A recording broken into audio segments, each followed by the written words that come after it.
पैसे से क्या फ़र्क पड़ेगा, मेरी बेटी मिली नहीं मुझे। बेटी से बढ़ के पैसा थोड़ी ना, मुझे इंसाफ पहले चाहिए। मैं अगर किसी ने बचाता तो वो बच जाती, किसी ने नहीं बचाया। क्या आपको लग रहा है, आप एक बेटी के बाप हो, आपको क्या दिल्ली सेफ लग रहा है महिलाओं के लिए, लड़कियों के लिए? नहीं लग रहा। जब मेरे ऊपर बीत रही तो मैं कैसे सेफ कहूँगा मैम? जब मेरे सामने ऐसा हो रहा तो मैं कैसे सेफ कहूँगा? सेफ होप नहीं है। फिर इसने मुझे फ़ोन की कि एक बार आकर देखो, लगता है कि हमारी बेटी है। मैं जाके नज़दीक से देखा तो मेरी बेटी ही थी, और वो मर चुकी थी, बहुत बुरी तरह की मरी हुई थी। इस वक्त हम मौजूद हैं साक्षी के घर पर।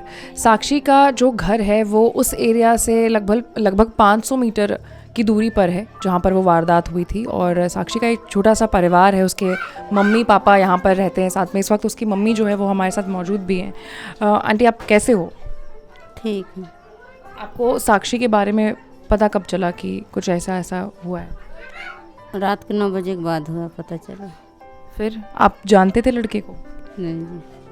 कभी साक्षी ने जिक्र किया था साहिल का? नहीं जी। कभी भी नहीं। साक्षी करती क्या थी, मतलब पढ़ाई वगैरह में? 10वीं पास हुई और बच्चों को थोड़ा बहुत ट्यूशन पढ़ा लेती थी। ट्यूशन पढ़ाती थी। आप क्या करते हो? ये तामा मेटल लाइन में काम करते थे। अच्छा, फिर आपको पता चला उसके बाद? फिर मुझे बोला, तब मुझे विश्वास नहीं, कोई बच्चे आए दौड़ते दौड़ते कि हाँ साक्षी किसी ने मार दिया। मैंने बोला कि जौन ऐसा हो नहीं सकता, कौन किसको मार, उसको क्यों कोई मार देगा। फिर थोड़ी बाद पुलिस वाले आ गए, कह रहे तुम चलो जय भगवान के वापस किए। मैं सोची वापस क्यों बुला जा रहा मुझे। जब वहाँ गई तो ये चीज़ देखी मैं। फिर आपको पता चला बाद में कि साहिल कौन है, या फिर ऐसा कुछ भी जैसा लोग कह रहे हैं साहिल और साक्षी का, फिर आपको मालूम चला? हाँ, वहीं पर मुझे पता, साहिल नाम का लड़का मारा। बहुत लोग बहुत अलग अलग बातें भी कर रहे हैं। अब मीडिया है, इंसान 10 में नहीं 10 भड़का रहे हैं। कितने जो असलियत तो माँ बाप जानेंगे, दूसरा तो जानेगा नहीं। नहीं, वो तो आपकी बात सही है। अभी केजरीवाल सरकार की तरफ से 10 लाख रुपए का मुआवजा की भी घोषणा की गई है आपके लिए। घोषणा तो मैं भी सुना हूँ कि घोषणा हुई है।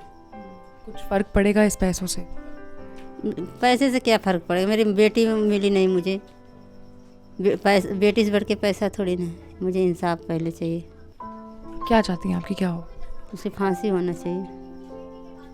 साक्षी बड़े होकर के क्या बनना चाहती थी?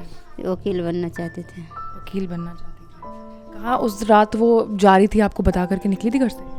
बर्थडे में जा रहे थे। बर्थडे से मार्केट में बर्थडे से सामान खरीद के ले आई, केक वोक ले आई। फिर थोड़ी सामान घट गया, बाज़ार गई सामान लेने के लिए।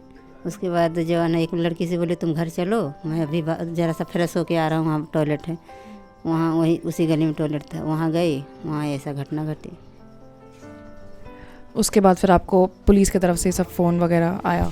फ़ोन नहीं आया, डायरेक्ट मुझे लेने आए। डायरेक्ट लेने के लिए? तो साक्षी की मम्मी से बात करके एक चीज़ तो साफ पता चलता है कि इसकी जो फैमिली है, साक्षी की फैमिली, वो साहिल को लेकर काफ़ी ज़्यादा अनअवेयर थी। उन्हें आइडिया नहीं था कि साहिल कौन है और मतलब उसके माइंड में क्या चल रहा है साक्षी को लेकर के। साक्षी जैसे कोई आम दिन होता है उसी हिसाब से घर से निकली थी, बर्थडे पार्टी में जा रही थी, कुछ सामान घटा तो वो वापस आई लेने के लिए। एंड तब तक में उसके घर से ठीक पास में ही वारदात हुआ है, मतलब 500 मीटर की दूरी होगी उस जगह की और साक्षी के घर की। जैसे हर कोई आम लड़की निकलती है घर से बेफिक्र होकर, बेखौफ होकर, वैसे ही साक्षी भी निकली थी।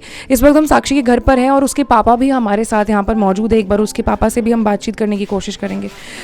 आपको पता चला कैसे फिर? मैम वो लड़की आई मेरे को रात को, गेट पीटी, बोली आंटी। कौन थी लड़की? वो भावना थी, उसकी सहेली थी। तो बताया कि साक्षी कोई मार डाला। तो ये अपना निकली बाहर, पुलिस वाले आए, इसको ले गए, दिखाए तो समझ नहीं पाए क्योंकि दूर से देखी। फिर इसने मुझे फ़ोन की कि एक बार आकर देखो, लगता है कि हमारी बेटी है। मैं जाके नज़दीक से देखा तो मेरी बेटी ही थी, और वो मर चुकी थी, बहुत बुरी तरह की मरी हुई थी। वहाँ पे काफ़ी लोग थे बैठे। वीडियो में हमने देखा कि काफ़ी सारे लोग हैं वहाँ पर जो कि देख रहे हैं साहिल को मारते हुए, लेकिन किसी ने बचाने की ज़रूरत नहीं की। मैं अगर किसी ने बचाता तो वो बच जाती, किसी ने नहीं बचाया। ज़रूर बच जाती वो, अगर कोई बचाने की कोशिश करता तो। फिर आप चाह रहे हो प्रशासन की तरफ से? सजाए मौत, जैसे मेरे बेटे को दरिंदे जैसे मारा है, बेरहमी जैसे मारा है, वैसे मैं उसकी मौत चाहता हूँ मैम। सरकार की तरफ से पैसे का भी ऐलान, मतलब कुछ मुआवजे का भी ऐलान किया है, क्या फ़र्क पड़ता है एक जवान लड़की का घर से जाना और उसके बाद सरकार बदले में जो ये पैसे देती है? मैं पैसे में क्या फ़र्क पड़ता है मेरे को, अब बेटी ही नहीं है तो क्या करेंगे।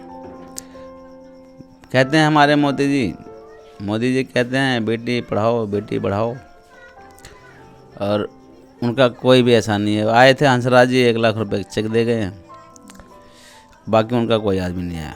क्या आपको लग रहा है, आप एक बेटी के बाप हो, आपको क्या दिल्ली सेफ लग रहा है महिलाओं के लिए, लड़कियों के लिए? नहीं लग रहा। जब मेरे ऊपर बीत रही तो मैं कैसे सेफ कहूँगा मैम? जब मेरे सामने ऐसा हो रहा है तो मैं कैसे सेफ कहूँगा? सेफ हो नहीं है। क्या लगता है आपको, क्या बदल देना चाहिए यहाँ पर? क्या बदलने की बात करूँ, सब सरकार ऐसी ही है। ये थे हमारे साथ साक्षी के पिता, जो कि इस वक्त काफ़ी ज़्यादा सदमे में है। मतलब किसी भी माँ बाप के लिए बात पचा पाना, इस बात को डाइजेस्ट करना बहुत मुश्किल होगा कि अब उनकी जो बेटी है वो इस दुनिया में नहीं रही है। इनकी मांग ये है कि जल्द से जल्द साहिल को फांसी हो और प्रशासन जो है वो कुछ एक्शन ले। साक्षी मर्डर केस से जुड़े हर एक मामले से अपडेटेड रहने के लिए आपको अनकट को लाइक, सब्सक्राइब और शेयर करना होगा। मैं थी आपके साथ आशी सिंह।